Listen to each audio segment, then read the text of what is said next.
You don't rebuy the tier 10 because then you're wasting more credits because you're just going to sell all of the ships anyways.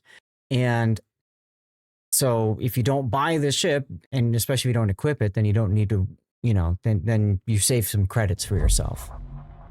Okay. So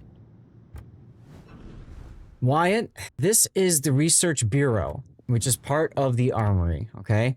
The Research Bureau is meant for in-game players. These are players who have progressed through a good amount of the tech tree and want to go beyond.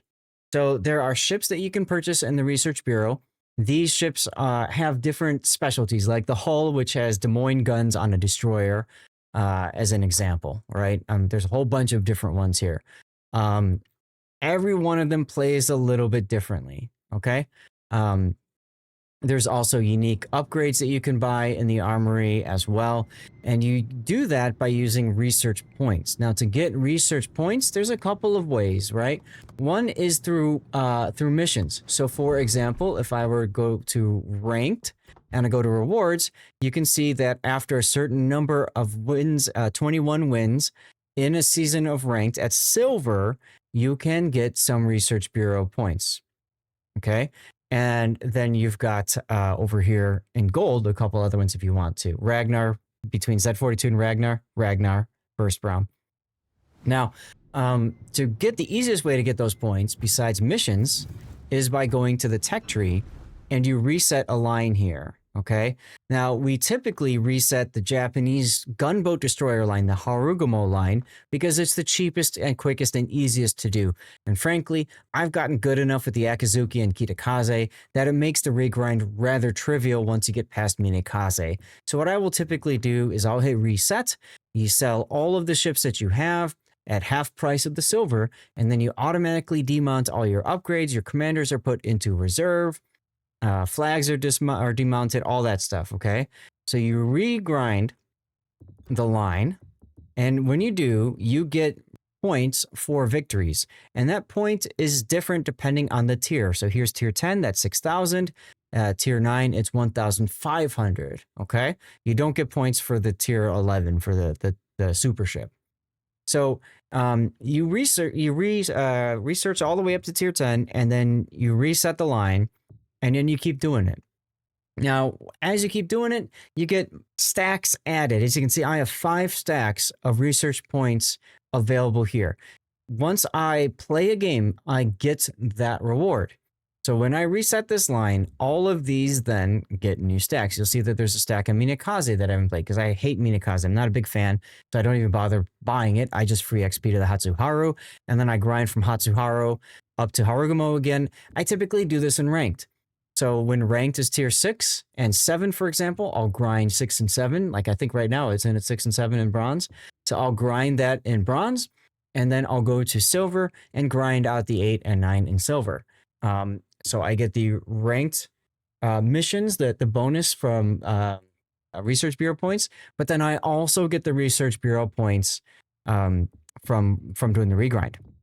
And I keep doing it over and over and over again. This is why in my recent video about the current event pass being so amazing, I highlighted that because you've got 3 special Japanese captains, really 4 special Japanese captains that work really well on these destroyers. I have Yamamoto and Kitakaze, for example. You guys saw the impact of having an extra consumable tonight in ranked, right? So I have him on Kitakaze because I play Kitakaze the most. Being tier 9, it makes sense.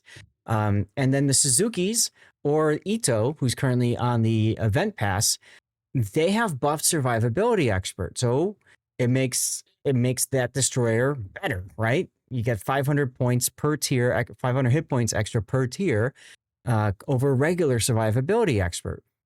So that makes the grind even easier and more trivial, right? It buffs your Akizuki, and it buffs your Shiratsuyu, and it buffs your Hatsuharu. That's where I'm going to be putting my 3 Japanese captains with the special abilities. And then boom, look at that. Each one of these regrind ships has the special captain.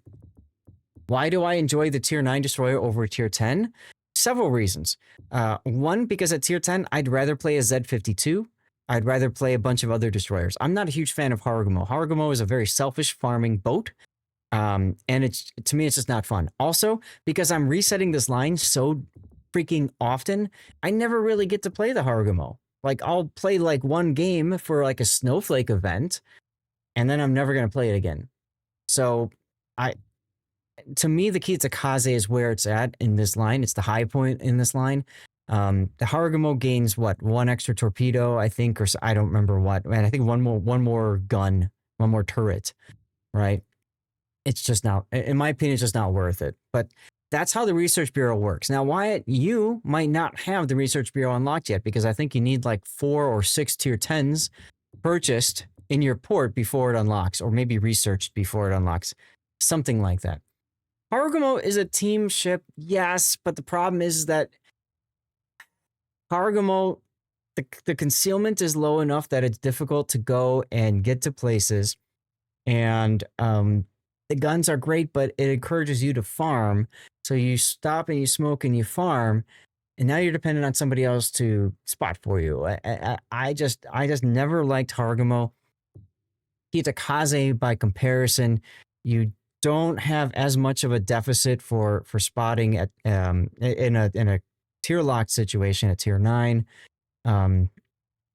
It says you have 6,000 research points. Okay, so you might have already been doing some of this or whatever, but that's the Research Bureau and how it works. Okay, it's something mainly for in-game players. I would say if you haven't finished grinding through the tech tree yet, I wouldn't bother. Okay, but if you have, there you go. Okay.